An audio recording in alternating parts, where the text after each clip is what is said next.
بہت پرانے زمانے کی بات ہے جب دنیا میں بادشاہتیں تلوار اور تخت کے زور پر قائم تھیں۔ انہی دنوں ایک وسیع و عریض سلطنت تھی جس کا نام سلطنت زرین تھا۔ اس سلطنت کا بادشاہ شاہی قہرمان کہلاتا تھا۔ نام کے برعکس وہ قہر اور ظلم کی زندہ تصویر تھا۔ اس کا دل پتھر سے بھی زیادہ سخت تھا اور اس کی نظر میں رعایا صرف غلام تھی۔ شاہی قہرمان کا اصول تھا کہ خوف کے بغیر حکومت ممکن نہیں۔ وہ اپنی ہی رعایا پر ٹیکسوں کا بوجھ ڈالتا، معمولی غلطی پر سخت سزائیں دیتا اور جس نے زبان کھولی اسے یا تو قید کر دیا جاتا یا پھر ہمیشہ کے لیے خاموش۔ ماحول سونے اور جواہرات سے سجا تھا، مگر اس کے در و دیوار کے اندر انصاف نام کی کوئی چیز موجود نہ تھی۔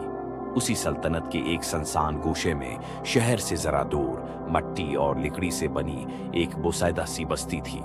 اسی بستی میں 3 غریب دوست رہتے تھے۔ عیان سب سے بڑا، سنجیدہ، عقل مند اور دور اندیش۔ سفیر درمیانی عمر کا، نڈر، سچ بولنے والا اور ظالم کے خلاف سینہ تان کر کھڑا ہونے والا۔ رحیم سب سے چھوٹا، نرم دل مگر غیر معمولی ہمت اور وفاداری رکھنے والا۔ تینوں دوست دن بھر محنت مزدوری کرتے، کبھی کھیتوں میں کام، کبھی لکڑیاں کاٹنا اور کبھی شہر میں بوجھ اٹھانا۔ ان کے پاس دنیاوی دولت کچھ نہ تھی، مگر ایک چیز تھی جو ان کے لیے سب کچھ تھی، ایک سفید گھوڑا جس کا نام نور تھا۔ نور عام گھوڑا نہ تھا، اس کی آنکھوں میں عجیب سی گہرائی تھی، جیسے وہ انسانوں کے دکھ سمجھتا ہو۔ بستی کے بزرگ کہا کرتے تھے کہ یہ گھوڑا کسی درویش کی دعا کا ثمر ہے۔ وقت گزرتا گیا اور شاہی قہرمان کا ظلم حد سے بڑھنے لگا۔ ایک دن اس نے اعلان کروایا کہ سلطنت کے تمام غریب لوگ اپنی آمدنی کا آدھا حصہ خزانے میں جمع کروائیں گے۔ جو انکار کرے گا اس کا گھر مسمار کر دیا جائے گا۔ سپاہی بستیوں میں داخل ہوئے، گھروں کو توڑا جانے لگا۔ جب سپاہی تینوں دوستوں کی جھونپڑی گرانے آئے تو سفیر سے رہا نہ گیا۔ ہم نے کیا قصور کیا ہے؟ سفیر نے چیخ کر کہا۔ سپاہی ہن سے، قصور صرف یہ ہے کہ تم غریب ہو۔ عیان نے سفیر کا ہاتھ پکڑ کر اسے خاموش کیا۔ اسی رات تینوں دوستوں نے فیصلہ کیا کہ وہ یہ ظالم سلطنت چھوڑ دیں گے، مگر تقدیر کو کچھ اور ہی منظور تھا۔ اسی رات محل میں کہرام مچ گیا۔ بادشاہ کی اکلوتی بیٹی شہزادی نورالنسا اچانک شدید بیمار پڑ گئی۔ بخار، کمزوری اور بے ہوشی نے اسے گھیر لیا۔ شہزادی اپنی نرمی اور رحم دلی کے لیے مشہور تھی۔ وہ غریبوں کے دکھ دیکھ کر اکثر رو پڑتی تھی، مگر باپ کے خوف سے کچھ کہہ نہ سکتی تھی۔ سلطنت بھر کے حکیم بلائے گئے، مگر سب ناکام رہے۔ آخر ایک بوڑھا حکیم دربار میں حاضر ہوا۔ بادشاہ سلامت، اس نے کہا، یہ بیماری دوا سے نہیں، تقدیر سے جڑی ہے۔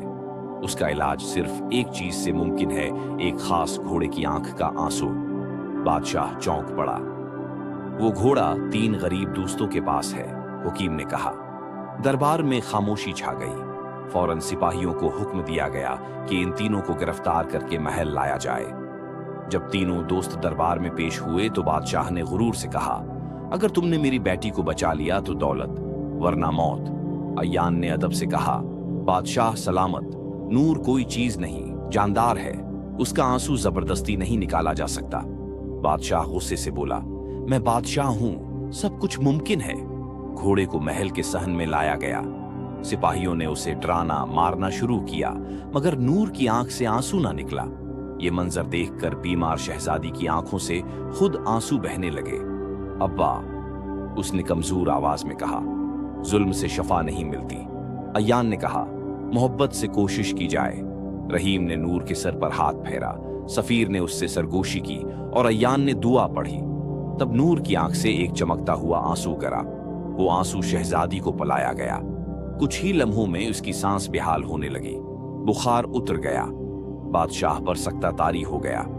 پہلی بار اس کے دل میں ندامت اتری۔ شہزادی نے آنکھیں کھول کر کہا، ابا، اگر آپ رایا سے بھی محبت کرتے تو یہ دن نہ دیکھنا پڑتا۔